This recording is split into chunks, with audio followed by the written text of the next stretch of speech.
यदि यदि चन्द्रमा हामी दुईको मिलनको आवरण हो भने चन्द्रमाको पुरै कालो दाग जति म हुँ। यदि हिलाम्य तालमा फुलिरहेको कमल हामी दुईको मिलनको चित्रण हो भने हिलोले चर्याप्प छोपेको जरा म हुँ। मेरो मायामा खोट हुन सक्छ, तर मेरी मायामा कुनै खोट छैन। जसको निधार छोइन भाग्य भनौँ अक्षता जस्ती छिन्, कृष्ण लीलाको कृति भगवत गीता जस्ती छिन्। म गौवार भगवान श्री राम जस्तो बिल्कुल छैन, तर उनी भने ठ्याक्कै माता सीता जस्ती छिन्। म काँडालाई पनि नबिजाउने गरी आफ्नो आँखामा राखिदिन्छन्, सम्झाउँछिन्, गल्ती भए अनि माफी दिन्छन्।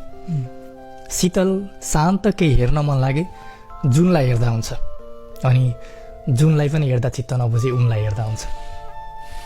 उनी चित्तको हद पार हुने गरी शीतल छिन्, शान्त छिन्, सौम्य छिन्। एक दुनियाँ छ जो मन चञ्चल हुँदा छटपटी भएर प्रकृतिमा रम्न जान्छ। एक म छु जो उनको छेउमा जान्छ।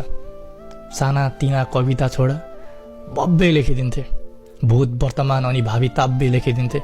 यदि कसैले मनको मान्छेको बारेमा लेख्न भन्यो भने केवल तिम्रो फोटो हेरी महाकाव्य लेखिदिन्थे।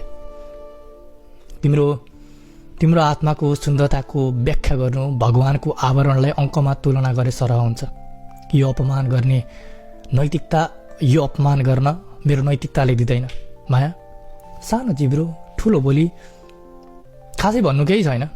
मनमुटाव त बात जब अधुरा गर्दा हुन्छ, समस्या पर्दा नलजाई मसँग कुरा गर्दा हुन्छ। माया तिम्रो पति हुन पर्ख भन्छौ भने पनि पर्खिदिन्छु, तिमीले पहिला आफ्नो सपना पुरा गर्दा हुन्छ। जे जति छ ममा कला म दिम्ला रहर छ पढ्नु